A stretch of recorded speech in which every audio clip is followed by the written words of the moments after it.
Howdy, howdy, howdy, everybody, and welcome back to the Lost Begotten channel. I know a lot of you are wondering how not that this is immaculate or anything, but I'm sure a lot of you wonder exactly what my maintenance regimen is on this stuff, other than just cleaning out my little foam filter guys when they get clogged up.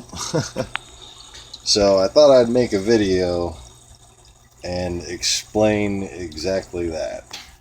The tools. I have two main tools. One is like the usual gravel cleaning size hose, half-inch center diameter, I think, whatever. And the other is an airline tubing on a stick. And the reason I use this is to clean fry tanks and the bottom of this tank and the bottom of these tanks. And back when I was actually harvesting, ooh, what's going on with the harvest with the fry thing? Check out the salt crystals, dude. So yeah, that's what happens when you leave a little bit of salt water in there to evaporate. Cool.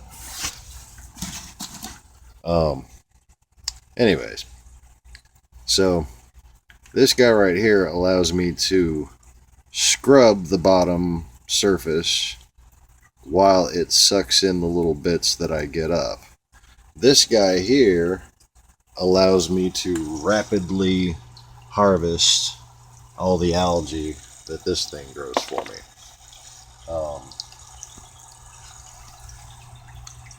It seems as though my Chaetomorpha is coming back a little bit, and I will make a video on why the Codium and the Chaetomorpha are coming back, how I got that to kind of reverse itself. But yeah, so of are this, which has a copepod swimming in it. I suppose I should get out of there.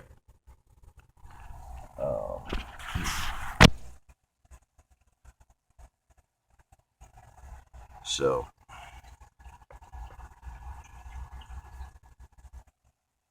I'm just gonna let that little guy go.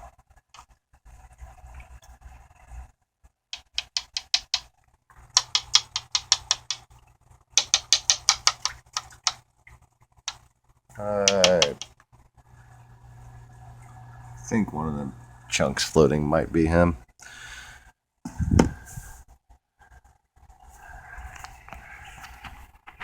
I got the mysis, but I never really checked to see what was going on here,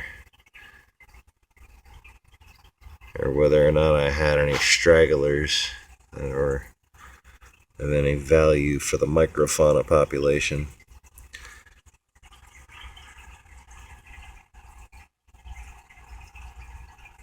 No. Although, I think I see rotifers in there, but I don't have any use for those right now. Okay, so usually I don't dump this whole bucket out, but my kid helped me dump it, so apparently she dumped the whole damn thing out. What I do is I keep a big bucket, and I keep a little bucket. And I go and I clean out stuff with my hoses, and then I check to make sure I didn't suck out anything I didn't want to suck out. You know, like make sure there's no little copepods or anything swimming around in the top trying to, escape. And then I dump it in there. When this gets full, I dump it out to the end of there.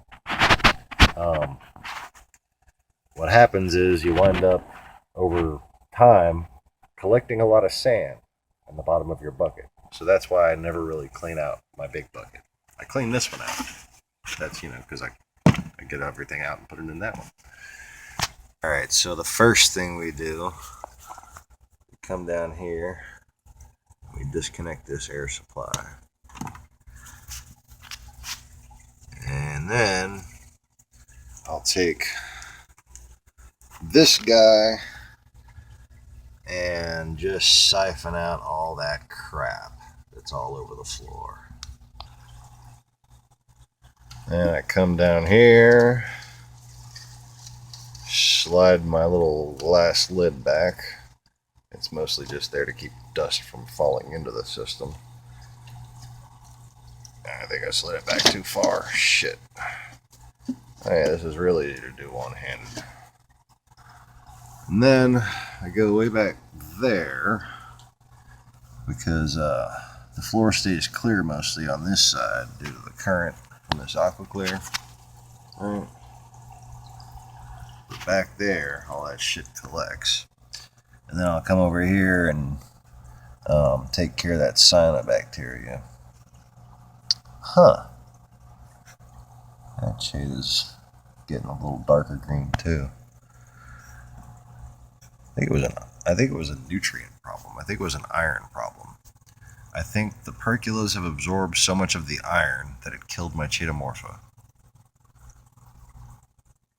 Interesting timing coincidence, though. Alright, so I'm going to go ahead and get to this. What I do is I come down here where my sump is. See, I don't know if you realized this, if you didn't watch earlier videos on this fish tank setup, but these aquariums are connected. And, this one here is kind of got a bunch of shit growing from its hanger there. Do something about that.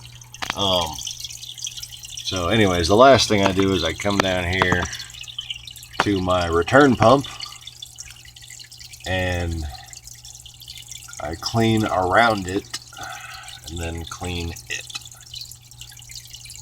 And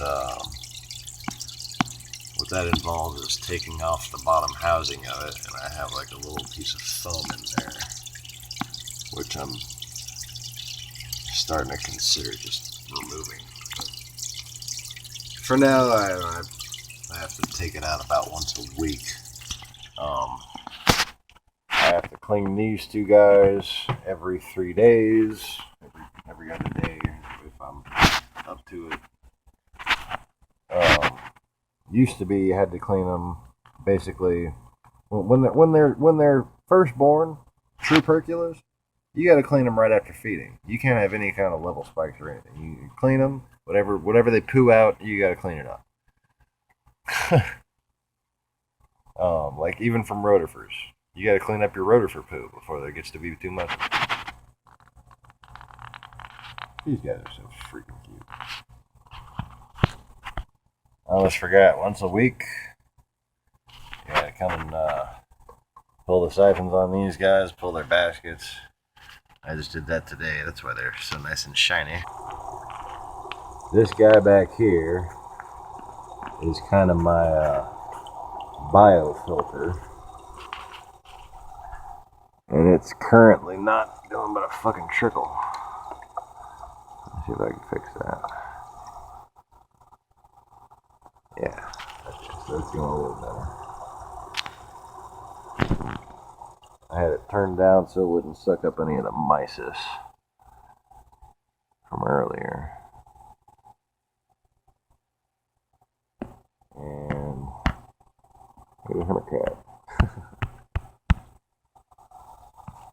Alright, so I rarely ever clean this guy out, but what that involves is taking all the biomedia and dumping it into one of my receptacles like that guy right there, and then I'll take the sponge and just clean the sponge, clean out the pump. I give it a really good cleaning when I do clean it, but I'm actually considering either relocating this or doing away with it because it's become kind of a pain in the ass, because there's no clearance. It's like it's supporting the glass.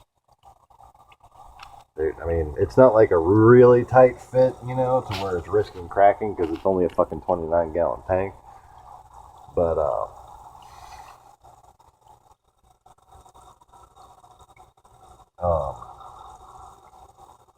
yeah, you can't get a tighter fit. I'm not going to make any Catholic jokes. So anyways, about once a week, depending on how well it's running, I come and dump my skimmer. About once a month, I give it a good cleaning out. Pain in the ass thing about using air on salt water, other than obviously salt creep, is this. See how that one's not working? See, there's nothing happening right there. What I need to do, and I'm going to see if I can do it one-handed so I can show you, and this happens maybe every 3 to 5 days, depending on if the salinity gets a little too high or not. It'll happen faster with higher salinity.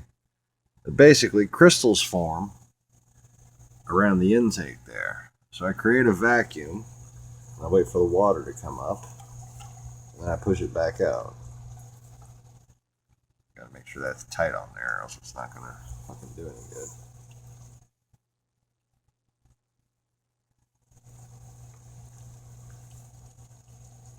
Just gotta wait for the water to come up right there. And push it out. And making a little bit of progress.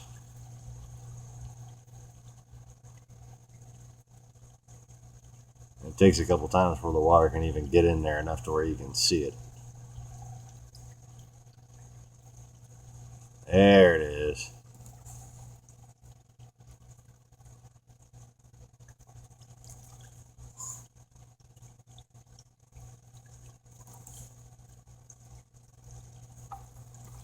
And the reason I keep this guy on there, even though I have my culture shut down,